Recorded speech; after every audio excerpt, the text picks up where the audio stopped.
Bastidores da Arquibancada. Se inscreva no canal que é a voz do torcedor do Botafogo. Fala, galera de bastidores, bem-vindos ao canal Bastidores da Arquibancada.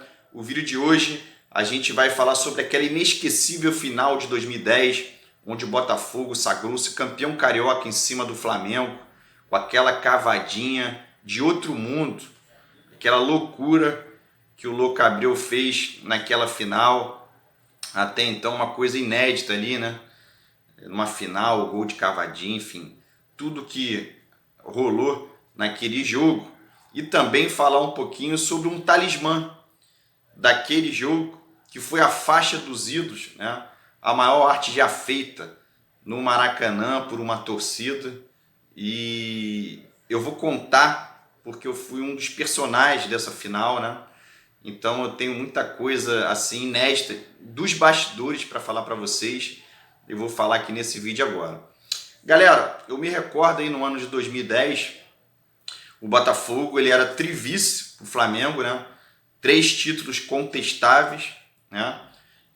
Onde a arbitragem influenciou bastante, que levou o Botafogo, né, a ser trivice pro Flamengo. E teve a oportunidade no ano de 2010 de acabar com essa maldição aí, ganhando o título em cima do Flamengo, num jogo que eu vou lembrar para vocês que o árbitro também foi bastante discutível, né? Hoje passou a reprise no Sport TV, né? Muita gente viu, foi um assunto do dia, por isso que eu estou trazendo para vocês toda essa história aqui dos bastidores, que ela começa muito antes de 2010, né? Primeiro que no início ali da Loucos pelo Botafogo, no ano de 2006, o Botafogo já foi campeão carioca, né? Ou seja, a torcida ela já chegou com o pé quente sendo campeão, né? E depois nos outros 3 anos poderia tranquilamente ser campeão, bicampeão em 2007, né? Um ano conturbado para o Botafogo a nível de arbitragem, 2008, 2009, mas enfim, quis o destino que o Botafogo não fosse campeão naqueles anos. E no ano de 2010, o Botafogo começa o jogo, né? Um jogo igual, né? O Botafogo faz 1-0 no primeiro tempo, com um gol de pênalti. Vocês vão lembrar aí do Herrera, né? Bateu ali no meio do gol, quase que o Bruno pega. O Bruno era um dos maiores pegadores de pênalti do Brasil naquela época. Ele deixava sempre a perna, né? Herrera bateu no meio, quase que o Bruno pega, mas o Botafogo faz 1-0 ali com o Herrera. E o Flamengo empata, né? No final do primeiro tempo, dando um banho de água fria na torcida do Botafogo, que estava empolgada, cantando muito. E aí entra toda essa história da faixa dos ídolos, né? Agora eu vou contar um pouquinho da faixa, né? Essa faixa, na verdade, ela é para ser um estandarte, né? Que era o time do século do Botafogo, são nomes aí de seleção brasileira, jogadores craques mundiais, né? Só que o Botafogo tem tanto craque que quando a gente começou a bolar esse estandarte, que devia ter 12 metros no início dele, as pessoas foram falando, dando sugestões, tem que ter fulano, ciclano, não pode faltar esse jogador. E aí acabou que se tornou uma faixa e ela veio ter 90 metros, que é exatamente o tamanho da arquibancada verde ali do Maracanã, né? Antigamente o Maracanã tinha arquibancada amarela, arquibancada verde. A verde era onde ficava a Loucos, que naquele ano não tinha faixa no estádio. A Loucos não tinha 1 metro de pano na arquibancada. Vocês que viram o VT ou já viram o VT do jogo, vocês vão reparar que tem uma faixa da Fúria e a outra da Botafogo ao lado. Não tem faixa da Loucos. E essa faixa ela foi projetada em 2009, só que como ela é uma arte, na verdade, né, a confecção dela demorou muito tempo para ser feita, né, e sempre aumentando os jogadores e tal. E ela chegou, para vocês terem uma ideia, gente, um dia antes da final, em General Severiano, tinha um apronto do time em General Severiano, né? E a torcida ia para General, assistiu o treino, essa faixa chegou em General, a gente abriu lá, a gente pediu para não divulgar as fotos, enfim. A torcida ela se concentrou ali em General e a gente preparou a festa um dia antes do jogo, né?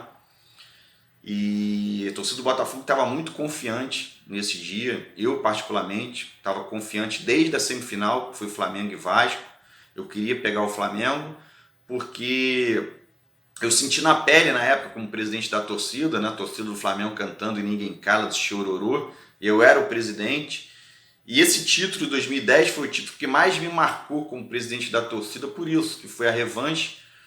E a gente participou ativamente daquela final. A Loucos, ela não era a principal torcida do clube, né, na arquibancada, era a Fúria Jovem, tinha uma boa representação na arquibancada, era uma torcida forte. A Bota Chopp era a segunda torcida mais forte do clube, a nível de quantidade de pessoas, mas a Loucos, ela já ditava o ritmo, ela saiu da arquibancada amarela, veio para verde, ficou no meio ali, porque com menos pessoas ela já ditava o ritmo e servia de motor para a Fúria puxar as músicas e cantar, enfim. Então a gente tinha um papel ali importante naquela final. E naquela final eu já tinha conversado com a galera, né, que eu ia ajudar a puxar a torcida, né, e eu fiz isso a partir do segundo tempo, que foi exatamente... A gente amarrou a faixa dos ídolos por dentro, terminou empatado ali o jogo, né, o primeiro tempo, e a torcida do Botafogo estava bem cabisbaixa, né, e algumas pessoas já entregando os pontos ali.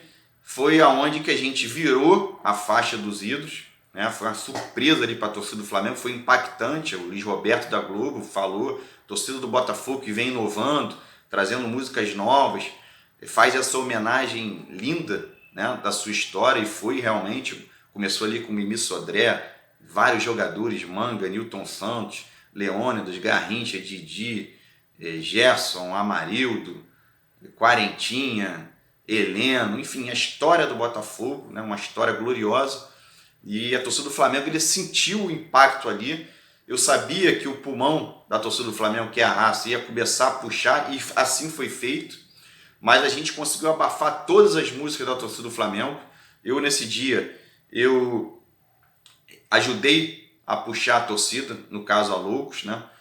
Eu falo da história pelo lado da Loucos, tá, galera? Quem estava na Bota Chopp vai ter outra visão, quem estava na Fúria tem outra visão, quem estava na Amarela tem outra, quem estava na cadeira, quem estava na torcida do Flamengo.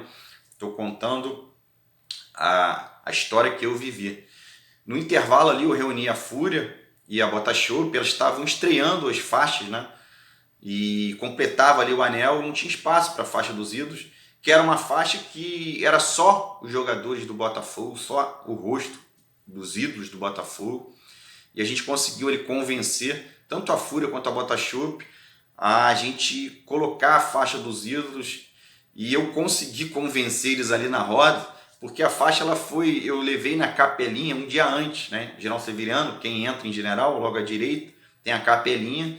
Então eu usei o treino de um dia anterior para benzer lá a faixa dos ídolos, que é muito pesada, e assim foi feito, né? A gente fez lá uma mandinga lá do bem, né?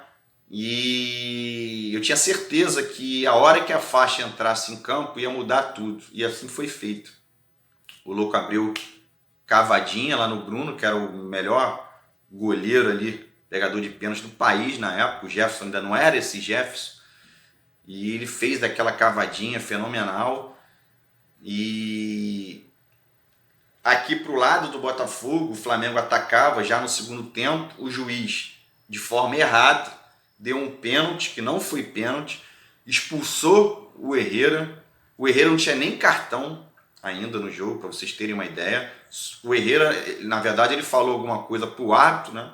Porque, em virtude do pênalti, falou alguma bobagem pro árbitro, ele deu cartão vermelho direto. Então, assim, critério zero, Botafogo novamente prejudicado, só que o Jefferson, aqui, ó, com a faixa atrás dele, foi lá e pegou o pênalti. Maracanã, uma euforia só. A torcida do Botafogo não parou de cantar o jogo todo, principalmente aí no segundo tempo, né? E o Botafogo que conseguiu ali também com o Fábio Ferreira, né? E com o próprio Somália, que jogou muito Somália nesse jogo, ninguém fala, mas o Somália salvou o gol, o Fábio Ferreira também, né? O Somália ali no final do jogo, ali no segundo tempo, salvou o gol ali que poderia mudar a história do jogo. E o Botafogo, ele foi campeão carioca naquele jogo, né? Eu saí um pouquinho antes da final, né? Porque as pessoas já estavam me procurando, cadê a faixa? Que eu tinha falado ali que a gente ia ser campeão por causa daquela faixa. Eu tinha na minha história como torcedor 89 como referência de um título mágico, 95 a importância de um brasileiro, e esse título de 2010 a gente literalmente jogou junto, né? Desde o campeonato inteiro, os anos anteriores que a gente sofreu com aquelas derrotas injustas que poderiam ser títulos. É esse título liderado aí por nós em 2010, né?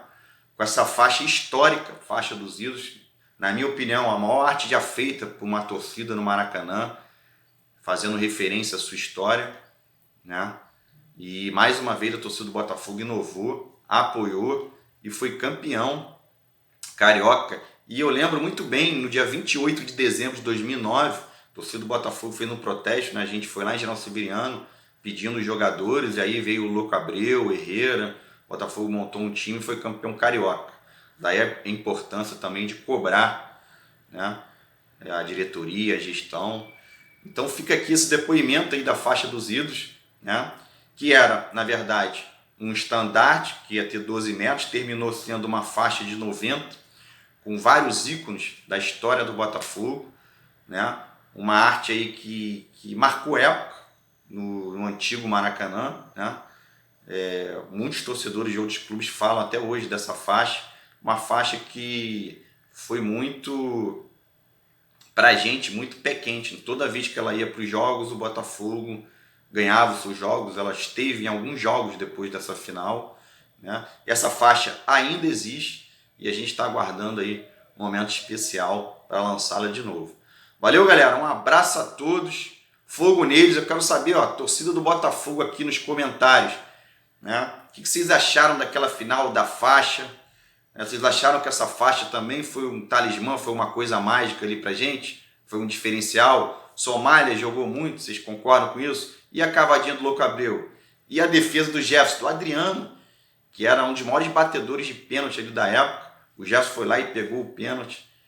E aí, galera, um abraço a todos. Se inscreve no canal que agora o bicho vai pegar. Fogo neles. Esse canal é um oferecimento Lindolfo Joias. Compramos joias, pagamos o melhor preço, cobrimos qualquer oferta.